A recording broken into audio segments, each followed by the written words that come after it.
Joining me now is the former mayor of Atlanta, Keisha Lance Bottoms. She's also a former magistrate judge in Atlanta, and she was outside the jail as Donald Trump was booked this week. Mayor Bottoms, it's great to see you. Thank you so much for joining me this afternoon. So I want to start with what happened this week. You were outside of the Fulton County Jail on Thursday evening watching it as a former mayor and a former magistrate judge. Describe to us what the scene was like on the ground.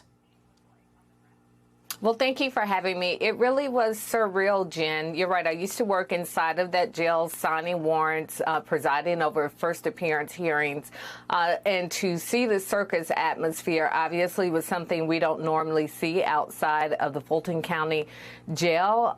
There was a lot of anger, a lot of hatred in the air. When I pulled up, many of those outside the jail thought that I was the district attorney, Fani Willis. And they began to very angrily chant, lock her up, lock her up. And so it was something that I've never seen before outside of the jail. But kudos to Sheriff Patrick Labatt and the coordination of agencies across the metro area who really kept the area safe and secure. So it sounds like a lot of the people you interacted with or you saw were not proponents of Fani Willis, as you do know her for many years. How do you think she deals with, I know she's tough, but how do you think she deals with these attacks from Donald Trump and from some of his followers?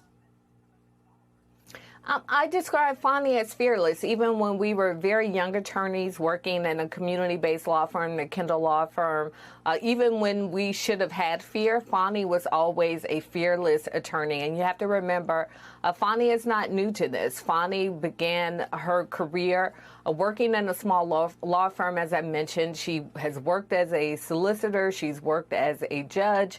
She's been a seasoned prosecutor for many years, leading the prosecution of some of the most notorious cases in Fulton County. Even the RICO trial of 35 educators in Fulton County, I believe 12 of them went to trial, with 11 of them being convicted in a very big cheating scandal. It was one of the longest trials in the history of our state, going about 8 months. So Fani knows what she's doing. She's prosecuted murderers and rapists. She has a big gang trial going on right now with some very popular rappers in the city. So she's not afraid. And I believe the more that there's an attempt to intimidate her, I think the more that you will see her really focus on getting a conviction and making sure that she sends a very big and stern message that this won't be allowed in the state of Georgia. It's so amazing how everyone who knows her well describes her as just being tough and fearless. It does say a lot about her. So you also know Georgia law quite well. I think we're all watching this thinking, what could possibly happen if Trump violates the parameters, the strict ones that were set as the terms of his release? So if he violates them, it's not up to Fani Willis, it's up to the judge. But what are the options? What would be possible here? Well, what we've seen with defendants in the state of Georgia, and we've seen the district attorney's office do this, you will go and ask that their bond be revoked. And remember, all of these defendants are out on bond with conditions set accordingly. And they have very publicly said you can't intimidate witnesses, and there was a list of things that these defendants could not do. And I expect that whether it be Donald Trump or any of the other defendants, if they violate any of those terms, that you will see the district attorney's office go before a judge, ask that those bonds be revoked. We've seen it happen, as I've mentioned. There's a big case going on right now, a big RICO trial with the YSL group going on right now in Fulton County.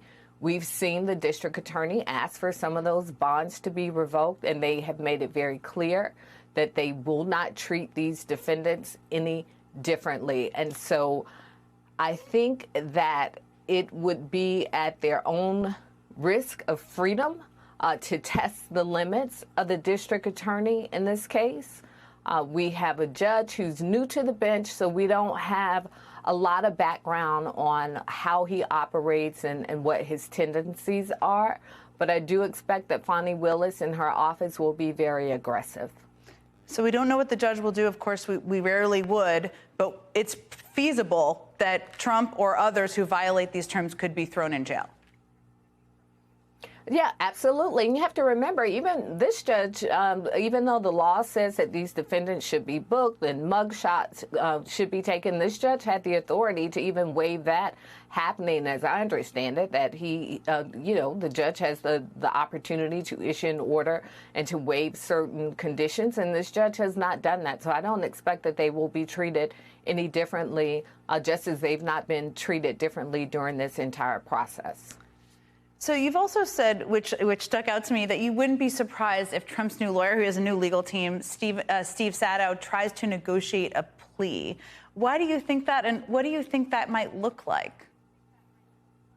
Well, I've seen him negotiate pleas before. He's gone to trial before. He's not afraid to try cases, but I've also seen him negotiate pleas in very high-profile cases. And quite frankly, when I saw that he was now representing Donald Trump, the first thing I thought was that there may be a plea negotiation in the works. I don't know that to be the case, but that would not be unusual for this attorney. And when you look at the amount of time that these defendants are facing, this is a RICO trial, minimum of 5 years in prison. That's a significant amount of time. And when you have this many defendants, and clearly they're not all on the same page, because we're seeing motions being filed that they are not coordinated, it would not be unusual for some of these defendants to strike plea deals, including Donald Trump. Mayor Keisha Lance Bottoms, always a pleasure. Thank you so much for spending the time with me this afternoon.